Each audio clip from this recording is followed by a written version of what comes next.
ህዝብ ትግራይ በሰላማዊ መንገዲ መሰሉ ይሓትቱ እኳ እንተሃለዎም መንግስቲ ኢትዮጵያ ግን ንኻልኣይ ዙር ኩናትን ክባነ ተዳልዩ ከም ዘሎ ኣቦ ወንበር ውድብ ሕወሓት ዶክተር ደብረጽዮን ገብረሚካኤል ኣብ ዝሃቦ መግለጺ ኣፍለጦም። ኣቦ ወንበር ውድብ ሕወሓት ዶክተር ደብረጽዮን ገብረሚካኤል ኣብ ኣከባብራ በዓል 11 ለካቲትን እዋናዊ ጉዳያትን ኣድሂቡ ሎሚ ኣብ ዝሃቦ ጋዜጣዊ መግለጺ ኣብ ዝሓለፈ 3 ዓመት ዝነበረ ተነጻጻሪ ሰላም ምእንተ ውዕሊ ሰላም ፕሪቶሪያ ብምጽማምና ህዝቢ ትግራይ በጥሜትን ሕማምን ብሰራሕታ ይጸንት ከም ዘሎ ገንዚቦም።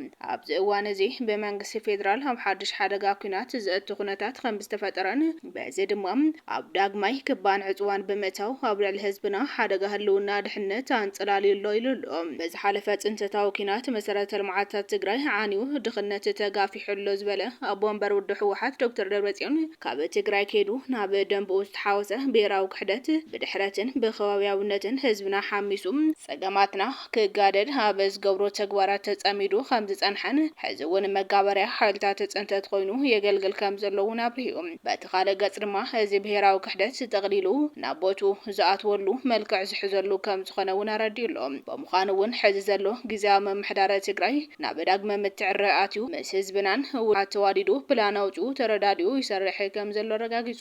ብተወሳኺ ዶክተር ደብረጽዮን ኣብዚ እዋን ሓድነት ህዝብና ዝተረኣየሉን ኣመራርሓና እውን ተሓጋጊዙ ብሓደ ደው ዝበለሉ እዋን ከም ዘለና ነፍልጥ ዝበለ ኮይኑ ሕዚ እውን ቀንዲ ድሌት ህዝቢ ትግራይን ውድብ ሕወሓትን ላዕላውነትና ምርጋጽን ተመዛበልቲ ብህፁፅ ክምለሱ ምቅላስን ከም ዝኾነ ረጋጊጹሎ።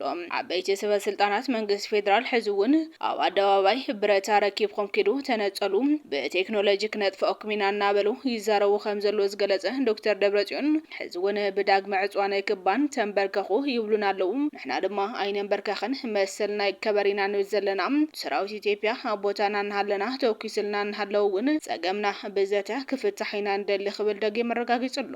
ይኹን እምበር መንግስቲ ፌደራል ደላይ ኩናት እምበር ደላይ ሰላም ስለዘይኾነ ሕገ መንግስታዊ ሕቶ ህዝቢ ትግራይ ኣብ ክንዲ ምምላስ ንኩናት ተዳልዩ ብግልጺ መጺኡ ከም ዘሎ ኣቦ ወንበር ውድብ ሕወሓት ዶክተር ደብረጽዮን ገብረሚካኤል ዝተዛረበ ኮይኑ ከምኡውን ተዳኺሞምን ተበቲኖምን እዮም ይብሉና።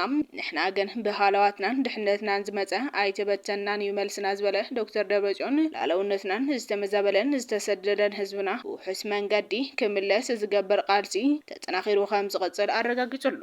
ዶክተር ደብረጽዮን ወሲኹም ነዚ ጻውዒት ሰላም ረጊጹ ዝመጽእ ሓይሊ ደው ኢሉ ዝርኢ ህዝብን ውድብን ከም ዘየለ ብምግላጽ ኣብ ውሽጥን ወጻእን ዘሎ ህዝብና ሓድነቱ ጠናኺሩ ክቃለስ ዝጸውዕ እንትኸውን ከምኡውን ዶክተር ደብረጽዮን ምስ ሕብረት ኣፍሪካ ሕብረት ኣውሮፓን መንግስቲ ኣሜሪካን በተደጋጋሚ ይራኸብ ከም ዘሎ ብምጥቃስ ንሶም እውን ካብ የተሓሳስበና ኣይወጽኦም እዚ መንገዲ ጥፋት ብግብሪ ደው ከብልዎ ጻውዒት ኣቕሪቡሎ።